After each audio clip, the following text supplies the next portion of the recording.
Përshëndetje, sot një argument shumë të prekshëm që është prezent në këtë moment, gripi tek fëmijët.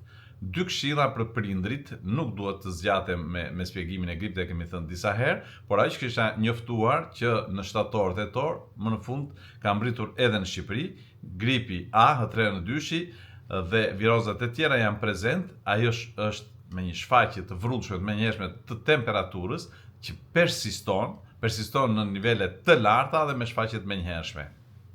Çfarë duhet përdorim?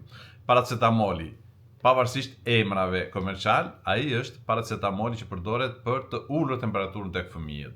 SAP është 10 deri në 15 mg për kilogram. Dhe këtë mund ta përdorim çdo 6 orë, nëse përdorim vetëm paracetamolin, pra mund ta japim 4 herë në ditë, në 24 orë, që i bie në çdo 6 orë.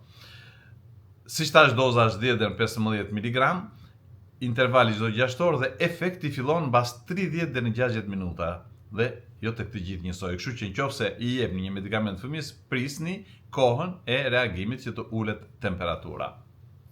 Por nëse temperatura vazhdon dhe persiston të jetë e lartë, mund të përdorim ibuprofenin. Kryesisht tek fëmijët mbi 6 muaj, në asnjë mënyrë tek fëmijët nën 6 muaj. Doza e ibuprofenit është 10 mg për kilogram. Intervali është çdo 8 orë, pra ndryshe nga paracetamoli çdo 6 orë, ibuprofeni është çdo 8 orë. Edhe efekti i ibuprofenit fillon mbas 30 deri në 60 minutash.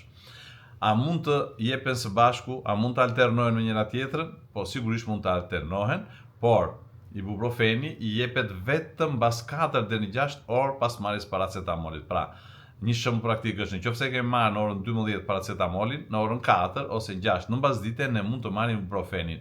Sigurisht kjo nëse persiston temperatura. Dhe nëse edhe mbas administrimit të ibuprofenit do të vazhdoj, në orën 20 ne mund të përsërisim përsëri paracetamolin. Dhe kjo, siç thash, me dozat e përsaktuara, nuk duhet kaluar doza ditore, jo më shumë se 4 dhe 3 herë, pra 4 herë paracetamolin dhe 3 herë ibuprofenin, me 10-15 mg paracetamolin dhe deri në 10 mg për kile për ibuprofenin. Ibuprofeni dhe paracetamoli përdoren në forma të ndryshme. Në qoftë se fëmia ka të vjella, nuk jepet nga goja, por mos vraponi tek injeksionet. Mund të merrni suposte për fëmijët me qëllim që të ketë një efekt të menjëhershëm dhe të kontrolluar. Në qoftë se do të përdorni të dyja, si ibuprofenin dhe paracetamolin, kryesisht paracetamoli është i pari që përdoret kur fëmia ka temperaturë, shënoni orën, sepse në shqetësimet, në emotivitetin e vetë prindve nuk kujtohen më dhe kjo rrezikon një mbidozim të medikamentit. Për këtë arsye, merrni një fletor dhe shënoni në orën që keni dhënë paracetamolin, duke pas parasysh siç thash, çdo 4-6 orë, mbas 4-6 orësh mund të jepet ibuprofeni, duke i shënuar ato sepse vazhdon kjo situatë të paktën për 2-3 ditët e para që temperatura persiston, është e lartë dhe duhet që të kontrollohet.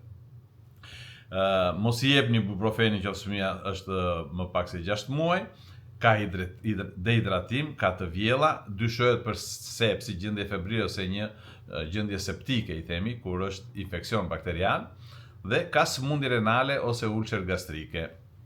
Një mesazh të rëndësishëm që duhet ta kemi parasysh është mos i jepni të dyja menjëherë, jo në të njëjtën orë. Mos e kaloni dozën maksimale ditore. Nëse pas dozave korrekte, pra mbi 40 gradë vazhdon temperatura, kjo është një urgjencë mjekësore që duhet të shkoni tek mjeku ose në spital. Temperatura shumë e lartë që nuk ulet duhet vlerësuar nga mjeku. Mos të i kaloni dozat e barnave, paraqitni urgjent në spital nëse fëmia ka temperaturën që mbi 3 ditë që vazhdon 40 gradë. Fëmia është i përgjumur dhe konfuz ose shumë i dobët.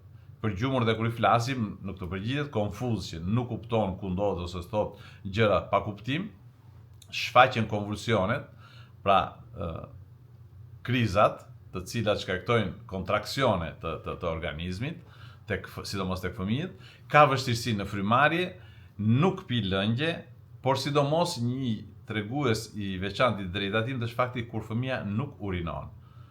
Dhe kur ne shtypim shtratin e thojit dhe brenda 2 sekondash ajo duhet të duhet të kthehet në ngjyrë normale, pra refill kapilar ose kthimi kapilar, duhet të jetë më pak se 2 sekonda. Nëse është zgjatur, do të thotë që fëmijës i mungojnë lëgjet sepse i ka humbur nëpërmjet temperaturës lartë. Humbasim më shumë nga që humbasim në kushte normale, pra në temperaturë normale. Këto janë disa nga këshillat që duhet të kenë parasysh prindrit në këtë moment.